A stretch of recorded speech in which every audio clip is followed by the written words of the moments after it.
மனுஷன் உண்மையிலே ஈவிலா? அவன் ஒருத்தவங்கள கொன்னு, ரத்தம் குடிச்சு அதில சந்தோஷப்படுற உண்மையிலே நேச்சரா அதுதான் அவனோட குணமா? இல்ல எது அவன ஈவில் ஆக்குது? இல்ல ஈவில் ஆக்கப்படுறானா? இல்ல சமூகத்தோட பிரஷர்ல பிளைண்டா ஒரு ஆர்டர ஃபாலோ பண்றானா? What is primary evil? What is good? What is bad? What is evil? இது காலங்காலமா இருக்கிற கேள்வி. ஒரு மனுஷன் எவ்வளோ தூரம் அவனால தப்பு செய்ய முடியும்? எவ்வளோ தூரம் அவனால ஒரு வன்முறை பண்ண முடியும்? அவனோட லிமிட் என்ன அப்படிங்கிறது அவனுக்கே தெரியாது. இது முக்கியமா எப்போ வெளிய வரும்னா, வார் மாரி டைம்ல பார்க்கலாம். என்னது? இத மனுஷங்க தான் பண்ணாங்களான்னு. ஸோ ஒரு வார்ல ஜெயிச்சவங்க கதையெல்லாம் பார்க்கும்போது, தோத்தவங்க கெட்டவங்களா ஆக்குவாங்க. எப்படி பார்த்தாலும் 2 பக்கமும் தப்புகளும் நடக்கும். இந்த மாரி காரியங்கள எனக்கு ரொம்ப பிடிக்கும். இந்த ஒரு அந்த இந்த மனசாட்சிய தூண்டி கேட்கிற கேள்வி படலாம். ஸோ ஹியூமன்ஸ்ல இதுக்கு மேல ஒரு அட்ராசிட்டி பண்ண முடியுமா? அப்படின்னு ஹிஸ்டரியில யாருக்கிட்ட ஆட்டோமேட்டிக்கா நாசி ஜெர்மனி டைம் சொல்லுவாங்க. அடால்ஃப் ஹிட்லர சொல்லுவாங்க. ஸோ எனக்கு அந்த டைம்ல அதனால அடால்ஃப் ஹிட்லர் மேல ஒரு என்னதான் என்னதான் காரணமா இருக்குங்கிறத ரொம்ப நெறைய படிப்பேன். அத பத்தி வர்ற புக்லாம் படிச்சுருவேன். வர்ற படம் எல்லாத்தையும் பார்த்துருவேன். ஸோ ரீசென்ட்டா பார்த்த படம் தான் நியூரன்பெர்க் அப்படிங்கிற ஒரு சினிமா. ஜேம்ஸ் வாண்டர்பில்ட் அவர் தான் டைரக்ட் பண்ணியிருக்காரு. இந்த அமேசிங் ஸ்பைடர் அதுக்கப்புறம் ஜோடியாக் எல்லாம் ரைட்டரா இருந்தவரு. வேர்ல்டு வார் முடியுது. 2 முடியுது. அமெரிக்கா ஜெயிக்குது. ஜெர்மனிக்குள்ள அமெரிக்கன்ஸ் வந்துட்டானுங்க. ஜப்பான் அந்த பக்கம் தோத்துருது. அந்த மொமெண்ட்ல இருக்கும்போது ஹிட்லரு சூசைட் பண்ணி இறந்துக்கிறான் பங்கர்ல. கூட இருக்கிற முக்கியமான ஆளுங்கலாம் சூசைட் பண்ணிக்கிறாங்க. ஹெர்மன் கோரிங், ரைஷ் மார்ஷல் அவர் தான் சீஃப். அதாவது ஹிட்லருக்கு அடுத்த இடம் அவருக்கு தான். எல்லாத்துக்குமான தலைவர். அவர் ஃபேமிலியோட சரண்டர் ஆகுறாரு. பார்த்துட்டு ஷாக்கு. நார்மலா நெறைய பேர் செத்துருவாய்ங்க. இந்த ஆள் சாவல சரண்டர் ஆகுறான். ஸோ இப்ப என்னன்னா, சரி அவன டக்குன்னு கொன்றுறலாம், சுட்டு கொன்றுறலாம். ஏன்னா வார் முடிஞ்சிருச்சு. அவங்க அட்ராசிட்டி தெரிஞ்சு போச்சு. என்ன வச்சுக்கிட்டு. அப்போ ஜாக்சன்னு ஒருத்தர் அமெரிக்கால இருக்கார். ஸோ அவர் அடுத்த சீஃப் ஜஸ்டிஸ் ஆக வேண்டியது. சொல்றாரு, அவன அரெஸ்ட் பண்ணுங்க. வேர்ல்டு கோர்ட் செட் பண்ணி எல்லா உலகத்துல நம்ம அலைஸ்லாம் ஒண்ணா சேர்ந்து அவனுக்கு ஒரு ஜட்ஜ்மென்ட் குடுத்து நம்ம நியாய தீர்ப்பு வழங்குவோம் அப்படின்றான். இவனும் கடுப்பா வரான். ஐயோ! வேர்ல்டு வார்ல இவ்வளோ பேர் இறந்து போய் டக்குன்னு முடிச்சுடுயா அந்த கேஸ இல்லன்னு சொல்லி பிரஷர் குடுத்து ட்ரையலுக்கு கூப்பிடுறாங்க. International trial. இது உண்மை கதை. நுரம்பர்க் ட்ரையல்ஸ்ல நடந்து தண்டனை கிடைக்கிற ஒரு கதை. ஸோ அவங்க அரெஸ்ட் பண்ணி உள்ள வச்சிடுறாங்க. எல்லா முக்கியமான ராபர்ட் லேன்னு ஒருத்தர், ஸ்ட்ரைச்சர்ன்னு ஒருத்தர், இன்னும் முக்கியமான இந்த ராபர்ட் லே வார் லேபர் ஃப்ரண்டோட தலைவர் நாஜி ஜெர்மனியில. ஸ்ட்ரைச்சர் இந்த பப்ளிசிட்டி ப்ரோபகண்டா. இந்த கோபுல்ஸ்ங்கிறவன், அப்புறம் ஹிம்லர் அவனுங்கலாம் இறந்துறாங்க, சூசைட் பண்ணிக்கிறாங்க. அவங்கலாம் பயங்கர சைக்கிளாக ஃபஸ்ட்டே போயிருது. ஸோ உள்ள போட்டுடுறாங்க. இப்போ இவங்க ட்ரையல் கொண்டு வரணும்னா, இவங்களோட மென்டல் ஹெல்த் பீயிங்க பார்க்கறது ரொம்ப முக்கியம் சட்டப்படி. அப்ப அதுக்காக அமெரிக்கால இருந்து ஒரு மேஜர் வராரு. Douglas Kelly. அவர அனுப்புறாங்க. நம்ம ரமி மாலிக் இருக்கார்ல, இந்த ஐ அம் ரோபோட்டோட ஹீரோ. அவர் தான் வராரு.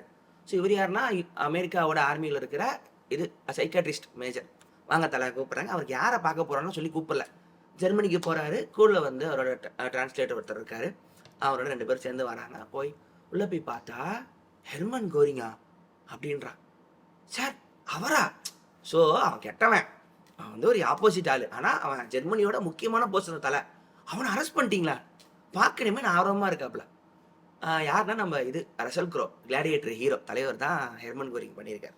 நல்லா குண்டாடி உட்காந்துக்கிட்டு செம்ம ஆக்டிங் அந்த படம். இந்த இதில ரோல் பண்ணியிருப்பாரு.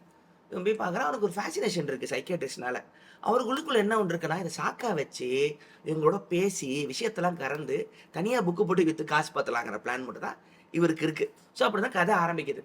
ஸோ இவங்க மென்டலி சானிட்டியா அப்படின்னு செக் பண்ணுன்னு சொல்லி அனுப்பணும். இன்னொன்னு இவங்கள சூசைட் பண்ணிக்க விடாம பார்க்கறதும் இவங்களோட பொறுப்பு. ஒரு தனியா ஒரு ஜெயில் ஒண்ணு கட்டி, பங்கர் கட்டி எங்க ஜெயிலுக்குள்ள செல்குள்ள போடுறானுங்க. கையில எதுவுமே தர்றதில்ல. தற்கொலை பண்ணிப்பாங்கன்னு சைனட் எல்லாத்தையும் கன்ஃபிஸ்கேட் பண்ணிடுறாங்க. ஒவ்வொருத்தங்களா போய் செக் பண்ணி அவங்கள ட்ரையல்ல கொண்டு போய் நாங்க தான் தூக்கு போட்டு உங்கள கொல்லுவோமே தவிர நீங்களா செத்துக்கூடாது அப்படிங்கிற கணக்கு தான். ஸோ இப்போ இந்த பக்கம் வந்தாச்சு. அங்கிட்டு அந்த ஜட்ஜ் ஜாக்சனுக்கு பிரஷர் வருது. இதெல்லாம் வேணாம். நம்ம நேரா கொண்டுறலாம். இல்ல இது எதுக்கு? அதாவது நீதி இருக்குன்னு கொஞ்சமாவது காட்டணும். அவ்வளோ பேர் இறந்துருக்கிறாங்க.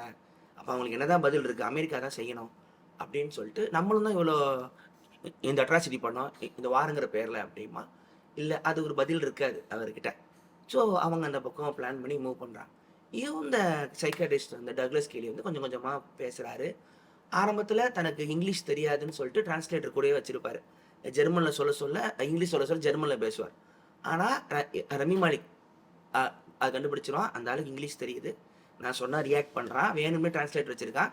ஏன்னா அப்பதான் கேள்வி கேட்டா பதில் சொல்லிக்கிற டைம் கொஞ்சம் வாங்கலான்னு தெளிவான ஒரு ஆளு. அவர அப்சர்வ் பண்ணும்போது ஹெர்மன் கோரிங் மிகப்பெரிய நார்சிசிஸ்ட்ன்னு தெரியுது. அதாவது தான் தப்பு செய்ய வாய்ப்பே இல்ல. தான் ஒரு மிகப்பெரிய ஒரு டிவைன் ஒரு ஒரு ஆளு, ஹிட்லரால தேர்ந்தெடுக்கப்பட்ட ஒரு ஆளுங்கிற ஒரு அந்த இன்ஃப்ளேட்டட் ஈகோ அவர்ட்ட இருக்கு. அத நோட் பண்றான். அவரு என்ன சொல்றாருன்னா, "நான் தப்பிச்சுருவேன். என்ன தூக்குல போட முடியாது. வேணா பார்க்கிறியா? எனக்கு இவங்கள எப்படி டீல் பண்ணணும்னு தெரியும். நீ வேணா பாரு, நான் வெளிய போயிருவேன். என்னதான் பயங்கரமா பேசுவான்னு" கேட்டபோது அவனுக்கு ஷாக் ஆவுது.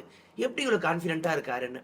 அவன் டெய்லி பேச ஆரம்பிக்கிறாங்க, பழக ஆரம்பிக்கிறாங்க. ஆனா அவருக்கு என்ன வருத்தம்னா, ஒய்ஃபையும் பொண்ணையும் தனியா பிரிச்சுட்டாங்க. அவங்க வேற வேற இடத்துல வச்சுட்டாங்க. அவங்கள பார்க்கணும்னு ஆசை.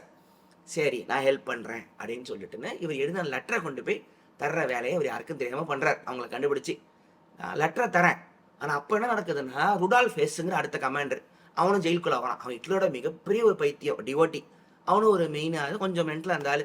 இடத்துல எங்க மாட்டி வார ஸ்டாப் பண்ண சொதப்புன ஒரு ஆளு. அவனும் உள்ள வரான். நான் இவனையும் தப்பு பண்ணா நான் வந்து நான் ஸ்பை வேல பார்த்து இவனையும் நான் இது காட்டி குடுத்துடுறேன். நீ வந்து இந்த லெட்டர வந்து என் ஃபேமிலிக்கு தந்துரு. நீங்க யோசிக்கலாம், ஏன் நாஜி கமாண்டர் இவ்வளோ ஸ்கெட்சா இருக்கான்னு. இவரு மட்டும் ஹெர்மன் கோரிங் மட்டும் கொஞ்சம் செல்ஃபிஷானா இருந்திருக்காரு. ஏன்னா ஹிட்லர் நான் சாவ போறேன்னு முடிவெடுக்கும் பொழுது, இவர் லெட்டர் போட்டு நான் வேணா நெக்ஸ்ட் இதாக்கிக்கவான்னு கேட்டிருக்காரு. ஹெட்டாக்கிக்கவான்னு. ஏன்னா ஹிட்லர் கடுப்பாயிட்டு, ஏன்னா நாங்கலாம் சோகமா இருக்கோம்னு சொல்லி இவன் மேல தண்டனை கொடுத்து இவனோட போஸ்டெல்லாம் பறிச்சு எடுத்திருக்காங்க. இந்த மாதிரிலாம் பிரச்சனை வந்திருக்கு. ஸோ தன்னை மட்டும் கொஞ்சம் பார்த்துக்கிட்டு இது எஸ்கேப் ஆகலாம்னு யோசிச்ச ஆளு. இந்த கேரக்டரை பார்க்கும்போது இன்க்ளூடியஸ் பேசர்ஸ்ல வர அந்த கடைசி நம்ம நாசி வில்லனோட ஞாபகம் வருது. டரண்டினோ இங்கிருந்து எடுத்திருக்குமா? ஏன்னா சரண்டர் ஆகிறதுக்காக என்ன வேணா கேவலமா பண்ணக்கூடிய ஆளுங்கிற மாதிரி ஒரு கேரிகேச்சர் மாதிரி இருந்துச்சு. ஸோ இவர் வந்து ருடால்ஃபெஸ் என்ன பண்ணுவான், அப்படியே வருவான். தனக்கெல்லாம் மறந்து போச்சு அப்படின்னு ஜெயிலுக்குள்ள வரும். அப்பதான் கேஸ் தப்பிச்சலான்னு இவரை கோரிக்கை பார்த்தோன்னே ஹேல் ஹிட்லர் அப்படின்ட்டுருவான், மாட்டிப்பான். அது மாதிரி நிறைய ஜாலியான விஷயம்லாம் அவங்களுக்கு இருக்கும். அந்த பாடியிலே அவங்களுக்கு வந்து ஊறி போனதுன்னு. ஸோ ஒய்ஃப் போய் பார்ப்பாரு. கோரிங்கோட ஒய்ஃப் பொண்ணை போய் பார்த்து இவர் நல்லா பேசுவாரு. அந்த ஃபேமிலியோட நல்லா இந்த க்ளோஸ் ஆயிடுவாரு. இவர் மேல அந்த கோரிங் மேல கொஞ்சம் அன்பு வர ஆரம்பிச்சிடும். பேஷண்டா இருந்தாலும் க்ளோஸ் ஆயிடுவாரு. ஒரு நல்ல மனுஷன் இல்ல. இப்படிப்பட்ட ஒருத்தன் எப்படி வந்து இவ்வளவு பேர் தப்பான வேலைகளை செஞ்சிருக்கலாங்கிற மாதிரி அந்த ஒரு கான்ஃபிளிக்ட்ல இருப்பாங்க. நடுவுல ஒரு ஆள் வந்து இறந்துடுவார். அசோசியேட் பண்ணிடுவார் ஜெர்மன் கமாண்டர்ல. அப்போ என்ன ஹெட்டுங்களுக்கு கோவம் வரையா, டாக்டர் உன்னை எது கூட்டியாந்தோம், இவங்களை செக் பண்ணுன்னு சொல்லிட்டோம், நீ பண்ணி ஒருத்தன் செத்துட்டான்னு சொல்லிட்டு இன்னொரு டாக்டரையும் கூட்டியாந்துருவாங்க. செகண்ட் ஒப்பீனியனுக்கு கில்பர்ட். இவனுக்கு டென்ஷன் ஆயிடும். ஏன்னா இன்னொருத்தன் வந்து இவனுக்கு ஆட்டோமேட்டிக்கா எதுவும் வந்துரும்ல, அந்த பொறாம வந்துரும்ல. ஸோ கடுப்பாயிடுவான். அந்த இது கதை போயிட்டே இருக்கும். கோரிங்கோட ஃப்ரெண்ட்ஷிப் அதிகமாயிட்டே இருக்கும். ஸோ கோரிங் வந்து அடுத்து என்னென்ன பண்ண போறாங்கிற ஐடியாலாம் வந்து சொல்லிக்கிட்டே இருப்பான். கொஞ்சம் ஃப்ரெண்ட் ஆயிடுவாங்க. ஸோ இப்போ ஜாக்சன் வந்து என்ன ப்ரெஷர்னா, இந்த கேஸ் நம்ம தோத்தரக்கூடாது. ஏன்னா இந்த கேஸை வேர்ல்டே பார்க்க போகுது. பல லட்சம் ஜூஸை கொன்ன நாசி கமாண்டர் தப்பிச்சு கேஸ் விட்டு வெளியே வந்துட்டான்னா அமெரிக்காவுக்கு அதோட அவமானம் வர ஒன்றும் இல்லை. நீதி தோத்துருச்சு, எப்படியா ஜெயிக்கணும்னு சொல்லும் போது இந்த டாக்டர் எப்படி பார்ப்பார், டக்ளஸ் கெல்லியை. இங்கே வா, நீ தான் அவங்க கூட க்ளோஸாக பேசிக்கிட்டு இருக்கல, அவன் மைண்டில் என்ன ஓடுது, அவனை எப்படி தோக்கடிக்கலான்னு எனக்கு சொல்லுன்னு சொல்லும்போது, சார் நான் டாக்டரு, அவர் கூட தனிப்பட்டு பேச உங்கள்கிட்ட சொல்ல முடியாது சார் அப்படிமா. டேய், நீ அமெரிக்காவுக்கு வேலை செய்கிற ஆர்மி மேஜர் ராமோதேவி, அதெல்லாம் இல்லை, எனக்கு விஷயத்த சொல்லு. ஸோ நான் வந்து மறுநாள் கோர்ட்டில் வந்து நான் ஸ்டேட்மெண்ட்லாம் படிக்கலான் இருக்கேன், என்னை பற்றிங்கிற இன்ஃபர்மேஷன்லாம் வாங்கி விட்டு கொடுத்துருவார். ஸோ கொஞ்சம் ஸ்பை வேலைலாம் இந்த டபுள் கேமும் ஆடுறதுன்னு சைக்காட்டிஸ்ட்டுக்கு வேலையாக இருக்கும். அவர் கான்ஃப்ளிக்டில் இருப்பான், நான் தேசத்துக்காக வேலை செய்யணுமா, இல்லை சைக்கோவாக இருந்தாலும் இந்த பேஷண்ட்டை நான் இதை அண்டர்ஸ்டாண்ட் பண்ணிக்கணுமா, இப்படி தான் கதை போகும். கடைசியில் ட்ரையல் வச்சுருவானுங்க. ஒரு அந்த எந்த ஜெயிலோ வந்து பெரிய பங்கர் மாதிரி கட்டுவான். இது ரொம்ப போர் அடிக்குது கதை மாதிரி தான். ஸோ ஜெயில் பக்கத்தில் சின்ன இது மாதிரி இந்த அண்டர் கிரவுண்ட் டனல் மாதிரி கட்டுவாங்க. அது வழியாக வந்தால் அப்படியே கோர்ட்டு அந்த மாதிரி ரொம்ப க்ளோஸ்டாக கட்டி வச்சிருப்பாங்க. பாதுகாப்பெல்லாம் போட்டு அது வழியாக கொண்டு வந்து ட்ரையலுக்குள்ள வச்சு உட்கார வைக்கும் போது கோரிங்கோட ஒய்ஃபை வந்து இதை அரெஸ்ட் பண்ணிடுவாங்க. இவர் வந்து ஜூஸோட ஆர்ட் பெயிண்டிங்லாம் திருடி விற்கிற வேலையை தான் கோரிங் பண்ணியிருக்கார். அந்த கேஸை போட்டோன்னே இவன் வந்து எதுவும் சொல்லாமல் வச்சிருப்பான். அவர்கிட்ட மனசு சங்கடமாயிடுவார், விஷயத்த வாங்க முடியாதுன்னு. இன்னொரு டாக்டரும் சொல்லி அரெஸ்ட் பண்ணிட்டாங்களே, இவன் கட்டுப்புள்ள கத்தியாண்டா அப்படி பண்ணுறீங்கன்னு சரக்கை போட்டு இவர் கூட பேசின இன்ஃபர்மேஷன் டேக்கெல்லாம் பேப்பர் கொடுத்துருவான். அந்த அது அவனால் பேப்பரில் வந்துடும். இது ஆர்மி மேஜருக்கு எப்போ சீக்கிரட்டை போய் பேப்பருக்கு சொல்லணும், ஆர்மியை விட்டு டிஸ்சார்ஜ் பண்ணிடுவாங்க. ஸோ ட்ரையல் நடக்கும்போது டக்ளஸ்லேயே இந்த போஸ்ட்லேயே இருக்க மாட்டான். கிளம்பி அமெரிக்கா போகிற டைமில் ட்ரெயின் ஏற டைமில் அப்போ இவரோட அந்த டிரான்ஸ்லேட்டர் அதில் வந்து கூட உட்காருவார். அவர் வந்து பேசும்போது நல்ல பேர், அவர் உட்காரும்போது அவன் வந்து டிரான்ஸ்லேட் பண்ணுற வேலை. அப்போ சொல்லுவான், சார் நான் வந்து ஜெர்மனிக்காரன் தெரியுமா அப்படிமா. என்னடா சொல்கிறேன், நான் ஜெர்மனிக்காரன், எங்கள் அம்மா அப்பா ஜெர்மனி தான். நாசி ஹிட்லர் வந்த டைமில், ஹிட்லருக்கு முன்னாடி இதுக்கு மேலே ஜெர்மனியில் இருந்தால் நான் ஒரு ஜூவுக்கு பிரச்சனைன்னு அமெரிக்காலேருந்து ஜெர்மனிலேருந்து அமெரிக்காவுக்கு வந்துட்டோம். வர்றதுக்கு காசு இல்லை எங்கள் அம்மா அப்பாவுக்கு, எனக்கு என் தங்கச்சிக்கு மட்டும் தான் இருந்துச்சு. என் தங்கச்சி வேறு ஊரில் இருக்கா, சுவிட்சர்லாண்டில் இருக்கா. நான் அமெரிக்கா வந்துட்டேன். அப்போ அவங்க வண்டி கரெக்டாக இந்த கேம்புக்கு போயிடுச்சு, இந்த ஆஷ்விட்ஸ் கேம்புக்கு ஏறினதான் கேள்விப்பட்டேன். ஏன்னா கண்டிப்பாக போனால் செத்துருவாங்கன்னு அர்த்தம். இன்னும் கண்ணெல்லாம் கலங்கும். நான் ஒரு அமெரிக்கனு, நான் வேர்ல்டு வார் அப்போ நான் முதல்ல போய் ஆர்மிக்கு என்லிஸ்ட் பண்ணி நான் சேர்த்துக்கல, அப்புறம் கஷ்டப்பட்டு தான் நான் வந்தேன். இது வந்து இந்த கேஸ் நம்ம ஜெயிக்கணும் சார், கோரிங் தூக்கில் தொங்கணும், அவனை எங்கள் ஃப்ரெண்டாக பார்க்காதீங்க, பல லட்சம் ஜூஸுங்களை கொன்னவன், நியாயம் கிடைக்கணும் சார்மா. எனக்கு வருத்தம் ஆயிரும். என்னடான்னு சொல்லிட்டு நேராக ஜாக்சனை பார்க்க போவான். ஜட்ஜையா, வேலையை விட்டு அமிச்சிட்டிங்க, நான் பண்ணதெல்லாம் தப்பு தான், எல்லா ஃபைல்ஸும் உங்ககிட்ட தரேன், அவனை தோக்கடிங்க அப்படின்னு சொல்லிட்டு இன்ஃபர்மேஷன்லாம் கொடுத்துட்டு போயிடுவார். அதுக்கப்புறம் ட்ரையல் ஆரம்பிக்கும். ட்ரையல் ஆரம்பித்தா என்னன்னா த ஃபைனல் சொல்யூஷனுங்கிற வார்த்தை ஒன்று இருக்கும். இந்த ஃபைனல் சொல்யூஷன்னா ஜூஸுங்களை மொத்தமாக கொண்டுறது தான் நாசியோட ஃபைனல் சொல்யூஷன். அவங்க இருக்கவே கூடாது, அந்த ரேஸே இருந்தால் தானே பிரச்சனைங்கிறது தான் இந்த ஃபைனல் சொல்யூஷன் டேர்ம். அந்த டாக்குமெண்ட்டில் சைன் போட்டிருப்பார் கோரிங். அதுக்கப்புறம் தான் கேம்பெல்லாம் கட்ட ஆரம்பிச்சிருப்பாங்க. அந்த கோர்ட்டில் அந்த கேம்போட ஃபுல் டாக்குமெண்ட்ரியும் காட்டுவாங்க. ஒரு ஆயிரக்கணக்கான கேம்பை கட்டியிருக்காங்க. ஒவ்வொரு கேம்ப்லையும் கொத்து கொத்தா ஜனங்க செத்து பாடியெல்லாம் கிடக்கிறதெல்லாம் அமெரிக்கன்ஸ் எடுத்துட்டாங்க வீடியோவில். ஓனா போட்டு காட்டும் போது தான் கெல்லிக்கு யார் கூட இவ்வளோ நாள் இருந்திருக்கோங்கிறே தெரிய வந்திருக்கு. இப்போதான் முறை கேம்பை பார்க்குறான். கண்ணு கலங்கி ஏஞ்சி போயிடுவான் பாதியில். ஜெயிலுக்குள்ளே போய் கத்துன்னு கத்துவான். ஏன்டா அவனை என்னமோ நினைச்சாடா கோரிங். அப்போதான் கோரிங் தான் யாரும் காட்டுவான். டேய் தான் ஜெர்மன் ஹை கமாண்டரா, ஏதோ பாவம் டாக்டர்னு வந்துட்டு பேசுகிறான், வாரனா அப்படி தாண்டா பண்ணுவான், என்ன பண்ணுவேன்பா. அப்போதான் ஒரு சாத்தனோட முழு வடிவத்தை பார்ப்பான். நீங்கள் என்ன பண்ணீங்கடா ஜப்பானில் போய், நீங்கள் கூட தான் பாம்பு போட்டு மக்கள் சாவலியா, வாரனா ஜனங்க சாவாங்கடா அப்படிமா. இவனுக்கு ஓங்கூடியான நான் இருந்தேன் வந்தான்னு சொல்லிட்டு கதை வடிச்சுட்டு வெளியே போயிடுவான். இதுதான் நிதர்சனம் இல்லை. கமாண்டர் எப்படி கமாண்டர் தான். அவன் சொல்லுவான், நான் தோத்துட்டேன், நீ கை காட்டுற, நான் ஜெயிச்சிருந்தா என்னடா பண்ணியிருப்பீங்க அம்மா. அப்படியே ஒன்றுமே புரியாது, மூட்டு போடா வெளியே அப்படின்ட்டுருவான். அந்த சீன்லாம் வந்து ரசல் குரோ வந்து அரள விட்டுருப்பார் அவர். ஸோ வந்துடுவான். அப்புறம் ஒரு நாள் கோர்ட்டில் ட்ரையல் ஆரம்பிக்கும். கேட்பாங்க, ஃபைனல் சொல்யூஷனுங்க டாக்குமெண்ட்டில் கையெழுத்து போட்டிருக்கீங்க என்னன்னு கேட்பான். அவன் எல்லாமே சொல்லுவான், அதை மட்டும் இல்லைன்றான். கேம்பை ஒத்துக்க மாட்டான், நான் சைன் போடலான்றான். அது எப்படிங்க, ஹிட்லரோட செகண்ட் ரேங்க்ல இருக்கீங்க, எதுவுமே தெரியாதா? எதுவுமே தெரியாது, நான் அவர் கூட பேசுறதே இல்லை, என் கூட யாருமே கனெக்ஷன் போய் சொல்லிட்டே இருப்பார். ஸோ ஜாக்சனுக்கு இதை வந்து எப்படி டீல் பண்ணுறதுன்னு தெரியாது. அடுத்து டேவிட்னு சொல்லிட்டு பிரிட்டிஷ் வக்கீல், ஏன்னா ஒட்டுமொத்த வேர்ல்டு இருந்த வக்கீலாம் வந்திருப்பாங்க அலைஸ்லாம், நான் பேசுகிறேன் இதா அப்படின்னு சொல்லிட்டுன்னு. அப்போ உங்களுக்கு ஒன்றுமே தெரியாதா? 5 லட்சம் பேர் ஜூஸ் செத்தாங்களே இந்த மாதம், தெரியாது. அடுத்த வருஷம் இவ்வளோ பேர் செத்தாங்களே, தெரியாது. அடுத்த வருஷம் இவ்வளோ பேர் செத்தாங்களே, தெரியாது. என்ன சார் இவ்வளோ தெரியாதுன்றீங்க, என்ன சார்? சரி சார், இவ்வளவு தெரியாமல் இருந்தோம், ஹிட்லர் இதான் பண்ணார்னு தெரிஞ்சோம், அவரை நீங்கள் கடைசி வரைக்கும் நீங்கள் ஃபாலோ பண்ணியிருப்பீங்களா, மாட்டீங்களா, சாவலனா அப்படின்னு இருப்பார். அந்த கேள்வி லாக் ஆகிடும். ஆமாம், நான் அவரை ஃபாலோ பண்ணியிருப்பேன். என்னப்பா ஹேல் ஹிட்லர்ன்றோம், முடிஞ்சது கேஸ். ஏன்னா அவங்களால அந்த வார்த்தையை இல்லைன்னு சொல்ல முடியாது. ஹிட்லர் தான் தெய்வம் அவனுங்களுக்கு. நான் ஃபாலோ பண்ணியிருப்பேன்னா நான் சைன் போட்டிருப்பேன்னு அர்த்தம், அவ்வளோதான், தூக்கு அப்படின்றவான. இந்த இடம் தான் வந்து உங்களுக்கு தோணுனா ஓப்பனாக தெரியுது கேம்புக்கு எதுக்கு சுட்டு கொள்ளாமன்னா, அப்போது வந்து எதுக்கு இந்த ட்ரையல் கேஸ்லாம் வச்சாங்கன்னு சொல்லும்போது ஜாக்சன் கிட்ட ஒரு கேள்வி வரும், அவர் பதில் சொல்லுவார். அது உண்மையிலே சொன்னாரா கதைக்காக எழுதுறதுன்னு தெரில. வேர்ல்டு வார் 1 நம்ம ஜெர்மனியை பயங்கரமாக டார்ச்சர் பண்ணோம், நிறைய கடன் வச்சோம், ஸ்டேட்ஸ் எல்லாம் பிடுங்கணும். என்ன பண்ணானுங்க, திருப்பி மடங்கு பலமாக வேர்ல்டு வார் 2 வந்தானுங்க. இந்த மாதிரியும் அவங்கள டீலில் விட்டோம்னா வேர்ல்டு வார் 3க்கு வர தயாராக இருப்பானுங்க. அதனால் நாஜியோட இயக்கம் தப்புன்னு சட்டரீதியை சொன்னால் மட்டும்தான் அந்த கோபம் அடங்கும் அவங்களுக்கு. இன்னொரு வார்த்தை ஒன்று சொல்லுவான் ஜாக்சன், ஓகேடா. ஆனால் நிறைய நாஜி லீடருங்களாம் தப்பிச்சு அமெரிக்காவில் செட்டிலான கதையெல்லாம் இருக்குது. அந்த வண்டவாளத்தை அப்புறம் பார்க்கலாம். தூக்கில் போடுறோம், நம்ம தூக்கு ரெடியாக இருக்கும். அன்னைக்கு நைட்டு கோரிங்கு சைனடி சாப்பிட்டு செத்துரும். தூக்கில் அபிஷேகம் தொங்காது. ஸோ வந்து கத்துவான் டக்ளஸ் கெல்லி வந்து விஷயம் தெரிஞ்சு அவன் என்கிட்ட சொன்னான், நான் உங்ககிட்ட இருந்து தப்பிச்சிருவேன்னு சொன்னது இதான் போல, உங்களால் சாக மாட்டேன், நானே செத்துப்பேன் கூட காரணமாக இருக்கலாம் சொல்லிட்டு ஃபீல் பண்ணுவார். அதுக்கப்புறம் மீதி எல்லாரும் தூக்கில் போட்டுருவாங்க. ஸ்ட்ரைக்கரு எல்லோரும் தூக்கில் போட்டு கேஸ் முடிஞ்சிடும். அப்புறம் முடிச்சுட்டு அமெரிக்கா வருவார். வந்து 22 அந்த கில்லர்ஸ் அவங்கள பற்றி இது எழுதுவார், புக்கு எழுதுவார். புக்கு ஃப்ளாப் பெருசாக விற்றுருக்காது.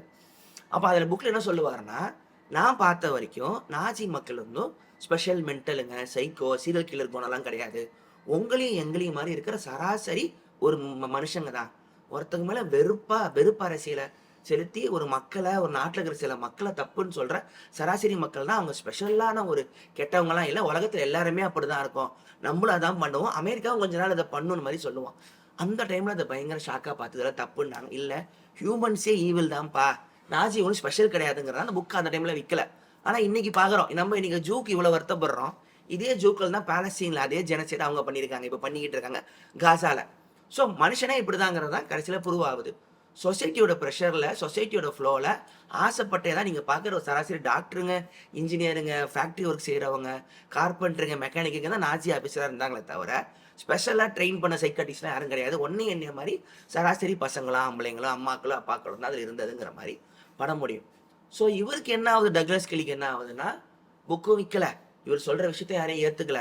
தனக்குள்ளேயே புலம்பி புலம்பி ஆல்கஹாலிசம் அதிகமாகி, எப்படி கோரிங் சயனைடு சாப்பிட்டு செத்தாரோ, அவங்க கிட்ட இருந்து எடுத்துட்டு வந்த அதே ஒரு சயனைட்ல தானும் சாப்பிட்டு இறந்துடுறாரு.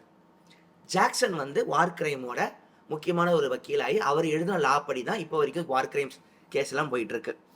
அ அந்த டிரான்ஸ்லேட்டரு அவங்க தங்கச்சியோட போய் சேர்ந்துடுறாரு. இதோட படம் முடியுது. இதுதான் நியூரம்பர்க். இது வந்து நாசி அண்ட் சைக்காட்ரிஸ்ட் அப்படிங்கிற ஒரு நாவல்லேருந்து எழுதின புக். டக்ளஸ் கெலிக்கும் அவருக்குமான அந்த இன்ட்ராக்ஷன்லேருந்து ஒரு கதை எப்படி வந்துச்சுன்னு சொல்லிட்டு. ஸோ ரசல் க்ரோ ரொம்ப நல்லா பண்ணியிருந்தாரு. எனக்கு ரொம்ப பிடிக்கும் அவரை. ரமி மாலிக் ரமி மாலிக் இதில் கொஞ்சம் ஹைப்பராக பண்ணியிருப்பாரு. தலை ரொம்ப இன்ட்ரோவர்ட் ரோல் தான் பண்ணும். ரசல் க்ரோ ஆக்டிங் ரொம்ப பிடிச்சிருந்துச்சு. கிளாடியேட்டர் ரொம்ப நல்லா என்ஜாய் பண்ணேன். ஆனால் படம் பயங்கர இந்த பெர்ஃபெக்டான படமா அப்படின்னா இல்லை. ஆனால் இந்த கதை எனக்கு தெரிஞ்சுக்கணும்னு ஆசை. ஓரளவுக்கு ஒரு 70% அது பூர்த்தியாக இருந்துச்சு. கொஞ்சம் ட்ராமாட்டிக் எலமெண்ட்டு, ட்ரெய்லருக்கு என்னென்ன போடணுங்கிற மாதிரி மேட்டராக டயலாக்லாம் ரொம்ப டீப் கோராக இல்லை. ரொம்ப கமர்ஷியலாக இருந்துச்சு. அது வரைக்கும் ஓகே. கான்ஸ்லாம் அது அவார்ட்லாம் வாங்கிடும். நாசி படம் எடுத்தாலே அவார்டு வாங்கிடும். மற்றபடி எல்லாம் நல்லா இருந்துச்சு. கொஞ்சம் நெஜ கிளிப்ஸ்லாம் இருக்குது, யூடியூப்பில் இருக்குது. அதையுமே பாருங்கள் கோரிங்கோட. அதெல்லாம் அப்படியே ப்ராப்பராக எடுத்திருந்தாங்க. நிறைய பிடிச்ச ஆக்டர் நிறைய பேர் உள்ளே இருந்திருந்தாங்க. ஸோ நான் என்ஜாய் பண்ணி பார்த்த படம். அந்த டிரான்ஸ்லேட்டரு ஒரு சிங்கிள் ஷாட்டில் தான் ஜூவாக இருந்து எப்படி அமெரிக்கா தப்பிச்சதுன்னு சீன் சொல்லுவார், மோனோலாக் மாதிரி. ரொம்ப நல்லா இருந்துச்சு. அப்படியே கண்ணு கலங்கிட்டேன். ஸோ தான் இலக்கியம் நான் நீங்களும் ஃப்ரீயாக இருந்தால் டைம் இருந்தால் இந்த படத்தை பாருங்கள். நியூரம்பர்க் ட்ரையல்ஸோட அடிப்படையாக எடுத்த நியூரம்பர்க்குங்கிற படம் எனக்கு ரொம்ப பிடிச்ச படம். உங்களுக்கும் நாசியோட ஹிஸ்ட்ரி தெரிய ஆரம்பிக்கணும், மனிதர்களோட குணம் தெரிய ஆரம்பிக்கணும், அந்த படம் கண்டிப்பாக பாருங்கள். லைக் பண்ணுங்கள், ஷேர் பண்ணுங்கள், சப்ஸ்கிரைப் பண்ணுங்கள், மெம்பர் ஆகும் இலக்கிய குரல்.